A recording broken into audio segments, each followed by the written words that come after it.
अस्सलामुअलैकुम दोस्तों, मैं हूं मोहम्मद अब्बास रमज़ान और आप देख रहे हैं इलेक्ट्रिकल डीएनए यूट्यूब चैनल। दोस्तों, आज की वीडियो में हम आप दोस्तों को बताएंगे कि सिलाई मशीन की मोटर का जो स्टार्टर होता है कैसे मरम्मत किया जा सकता है। अगर आपकी सिलाई मशीन की मोटर स्टार्ट नहीं हो रही है या सही से काम नहीं कर रही है तो फ़िक्र की कोई बात नहीं, हम आपको मरहलावार आसान तरीके से मरम्मत करने का तरीका सिखाएँगे।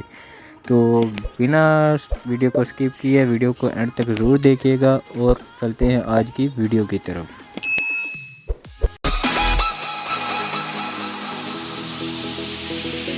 Electrical DNA reality TV. जी तो प्यारे दोस्तों, अगर आप हमारे चैनल पर नए हैं तो हमारे चैनल को सब्सक्राइब कर लें और बेल आइकन पर क्लिक कर दें और वीडियो को लाइक कर दें।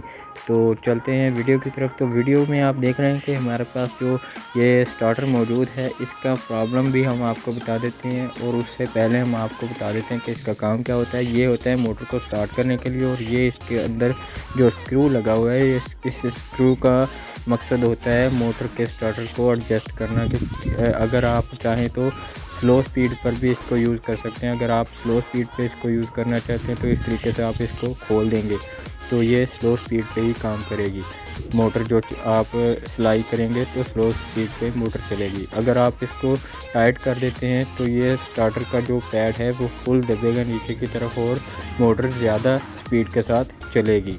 तो ये इसकी एडजस्टमेंट के लिए स्क्रू दिया हुआ होता है। तो इसका प्रॉब्लम मैं आपको बता देता हूँ कि इसके अंदर फॉल्ट है कि ये जो स्टार्टर है मोटर को स्टार्ट नहीं कर रहा है।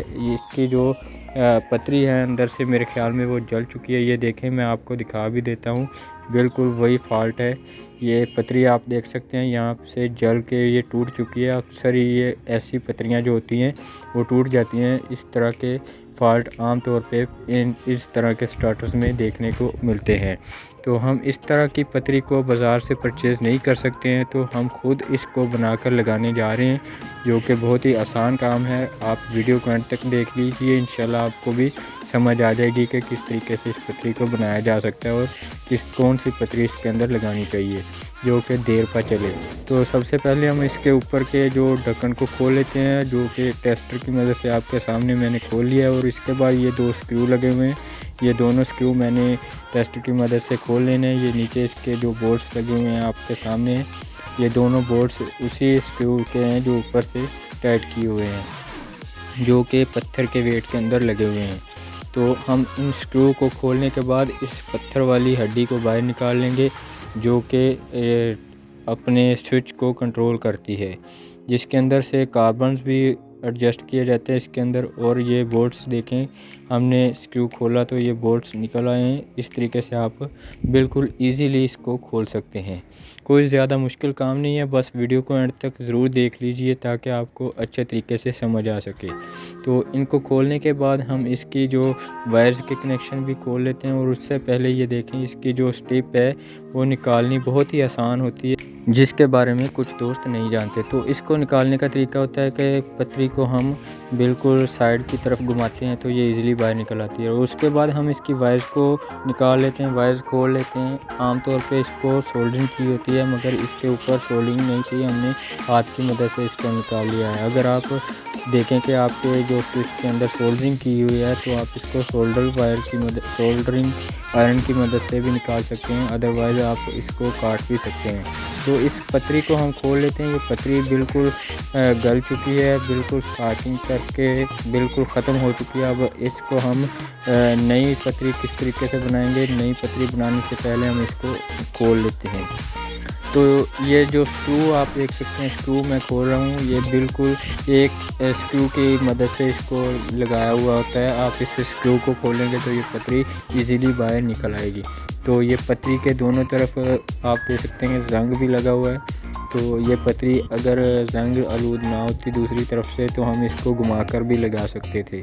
तो पहले किसी ने ये ट्रिक आजमाई हुई है, इसलिए हम इसको नहीं लगाएंगे, बल्कि इसकी जगह पे हम नई पतरी बनाकर लगाएंगे।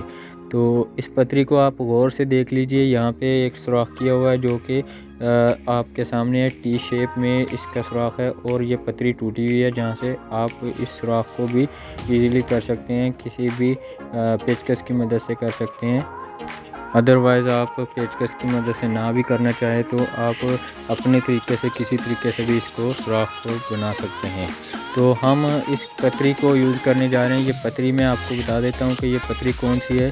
ये जो आम तौर पे स्क्रैपर यूज़ होता है कलर वगैरह उतारने के लिए या किसी भी टिन वगैरह भरने के लिए हम उसको इस्तेमाल करते हैं। ये वही स्क्रैपर है, हमारे पास पड़ा था, मौजूद था, जो कि हमारे किसी भी काम का नहीं था, मगर हम इसको इस जगह पे काम लेने जा रहे हैं। बहुत ही अच्छी पतरी होती है, ये बहुत ही हार्ड किस्म की पतरी होती है और ये मज़े की बात कि ये टूटने वाली नहीं होती है। ये बिल्कुल भी लचकदार पतरी होती है, बिल्कुल भी ख़राब होने वाली नहीं होती। तो हम इसको सबसे पहले पुरानी वाली पतरी रख के इसको स्केचिंग कर लेंगे। स्केच करने के बाद हम इसकी कटाई करेंगे।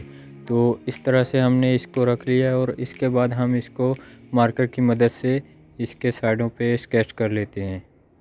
तो इसके बाद हम इसकी कटाई करेंगे और सुराख ये जो आप देख सकते हैं, ये टी शेप जो सुराख है, टी शेप सुराख को भी हम इसके अंदर बनाएंगे, जो कि एक मखसूस किस्म का सुराख बना होता है। इसको बनाना थोड़ा मुश्किल हो सकता है, मगर पेचकस की मदद से इजीली बन जाता है। तो हम इसको यहाँ से देख सकते हैं आप, हमने इसको शेप में ड्रॉ कर लिया है। अब इसको काट लेते हैं। तो हमारे पास बड़ी कैंची मौजूद है, हम उसकी मदद से ये काट रहे हैं, जिसको हम कतीरा भी बोल सकते हैं। कतीरा इसको बोला जाता है। इसकी मदद से हम इसको काट रहे हैं, जो कि बहुत ही आसानी से कट गई है। तो इसको काटने के बाद हम इसकी लंबाई भी बराबर कर लेते हैं, ताकि ज़्यादा लंबी होने की वजह से स्टार्टर शॉर्ट ना हो जाए, स्टार्टर की बॉडी के साथ टच ना कर सके। तो इसको हमने काट लिया। ये देखें, हमने सुराख भी इसके बना लिए हैं। सुराख बनाना बहुत ही आसान काम था। मैं आपको इसलिए नहीं दिखा सका क्योंकि वीडियो बहुत ज़्यादा लंबी हो जानी थी, फिर आपने वीडियो पूरी भी नहीं देखनी थी।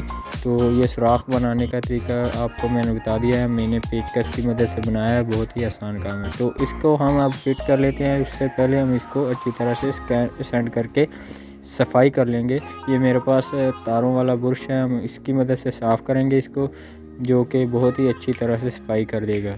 तो हमने इसको स्क्रैच करते जाना है। ये देखें, बिल्कुल साफ़ हो रहा है और अच्छी तरह से साफ़ हो रहा है। तो अगर आप चाहें तो रेगमार की मदद से भी इसको साफ़ कर सकते हैं, बहुत ही आला सफाई हो जाएगी उससे, अगर आपके पास रेगमार मौजूद है। तो मेरे पास ये जो तारों वाला बुरश था, मैंने उससे सफाई की है। ये देखें, बिल्कुल साफ़ हो चुकी है। अब हम इसको फिट करते हैं, मगर उससे पहले हम इसके जो कार्बन हैं वो भी चेक कर लेते हैं कि उसके अंदर कहीं कचरा वचरा तो नहीं है, उसको भी साफ़ कर लेते हैं। अगर उसके अंदर कोई कचरा हुआ तो वो भी जो कि हमारे स्टार्टर को स्टार्ट करने में प्रॉब्लम कर सकता है, हम उसको भी चेक कर लेते हैं। तो उसको खोलने के लिए ये जो पतरी के पीछे एक बोल्ट किया हुआ है, हम इसको प्लास की मदद से खोल रहे हैं। ये बहुत ही इजीली खुल जाता है। तो जनाब, पतरी को खोलने के बाद ये देखें, इसके तमाम के तमाम कार्बन्स हमने बाहर निकाल लिए हैं, बहुत ही इजीली ये बाहर आ चुके हैं। और ये एक बड़ा कार्बन जो मेरे हाथ में, तो ये इस मार्बल के अंदर सबसे पहले लगता है, हम इसको सबसे पहले लगाते हैं। और ये देखें, बिल्कुल साफ़ सुथरे कार्बन्स पड़े हैं, हम इसको कुछ भी नहीं करेंगे, बिल्कुल ठीक है। हमारा मकसद जो था इसको चेक करने का वो पूरा हो चुका है। अब हम इसको फिट करते हैं। तो हम इसके बड़े कार्बन को सबसे पहले इसके अंदर डाल लेते हैं। और ये देखें, जो जहाँ से हमने निकाले थे वहीं से हम इसको डालेंगे, ताकि दूसरी तरफ से हमारे ये जो कार्बन्स हैं वो नहीं डलेंगे। ये हमने इस तरह से डालना है। तो ये इजीली बाहर की तरफ आ चुका है। ये देखें, दूसरी तरफ से बाहर आ चुका है। और जो कम चौड़ाई वाली जगह थी, हमने वो पहले नीचे की तरफ करके डालनी है, बड़े कार्बन की, जो कि नीचे के सुराख के अंदर फिट हो जाती है। तो उसके बाद हमने 1 बाय 1 तमाम के तमाम कार्बन इसके अंदर डालते जाना है। तो ये फिल हो जाएगी। जो इसके अंदर सुराख है, ये होल जो बना हुआ है, ये फिल हो जाएगा कार्बन्स की मदद से।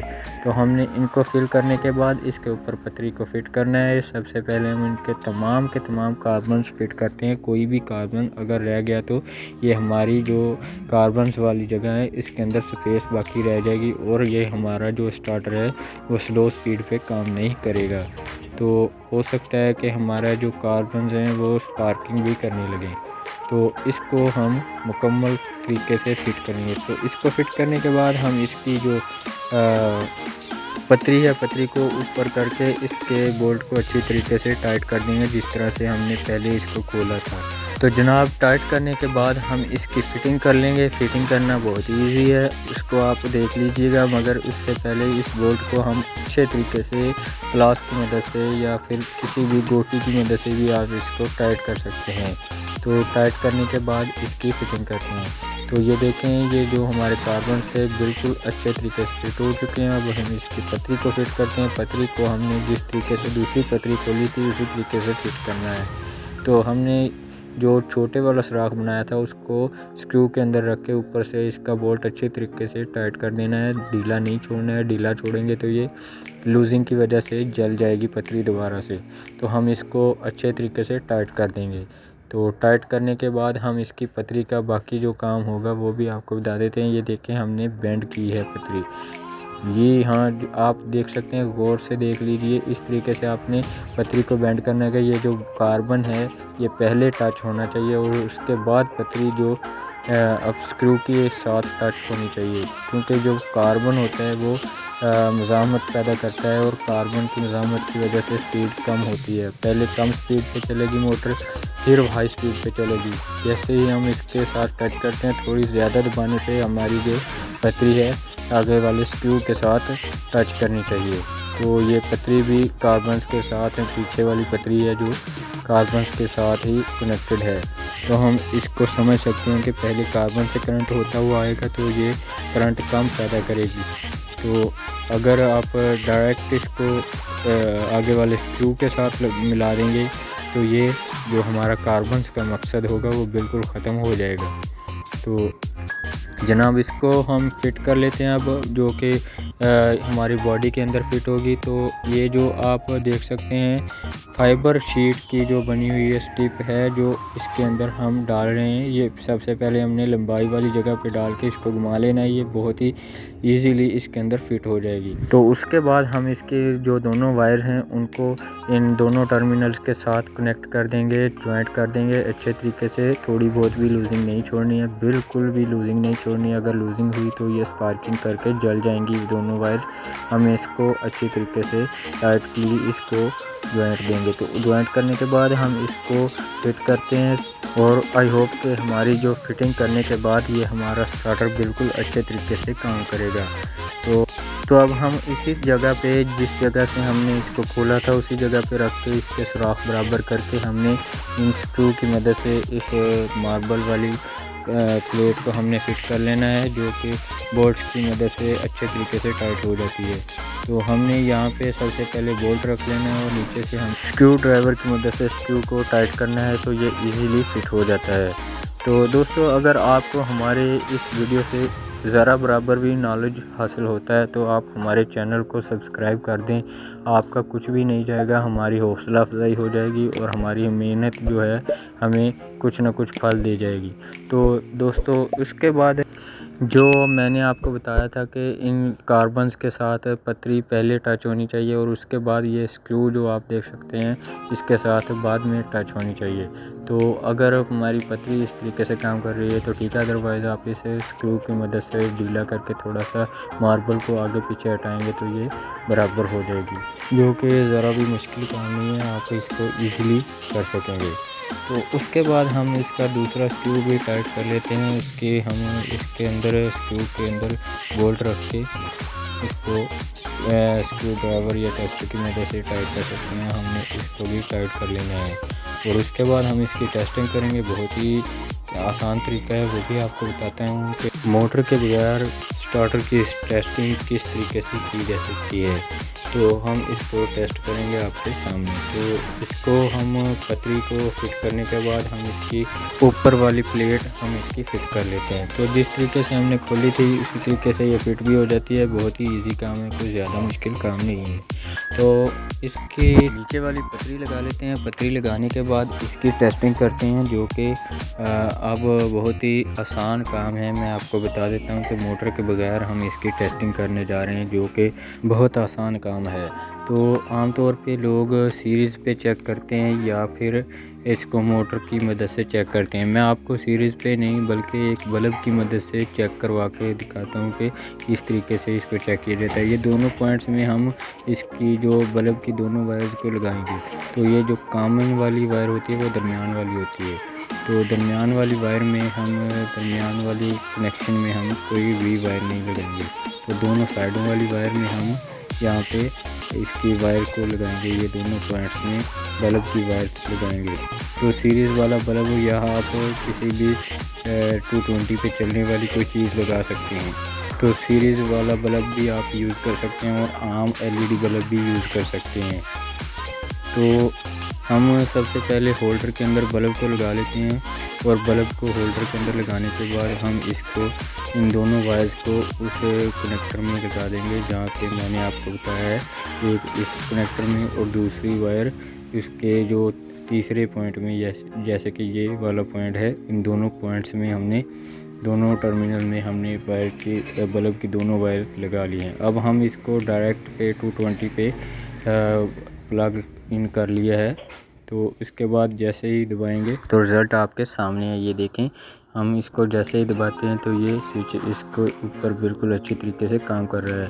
आपको वीडियो में शायद महसूस ना हो रहा हो कि बल्ब कम या ज़्यादा ग्लो हो रहा है, मगर इसकी जो रियलिटी है वो हमारे सामने है कि बल्ब कम दबाने पे कम ग्लो होता है और ज़्यादा दबाने पे फुल जल जाता है। तो अगर आप भी चेक करना चाहें तो इस तरीके से चेक कर सकते हैं। तो आई होप कि आपको हमारी वीडियो अच्छी लगी होगी। वीडियो पसंद आई हो तो वीडियो को लाइक कर दें। तो मिलते हैं अगली वीडियो में, अब तक के लिए अल्लाह हाफिज़।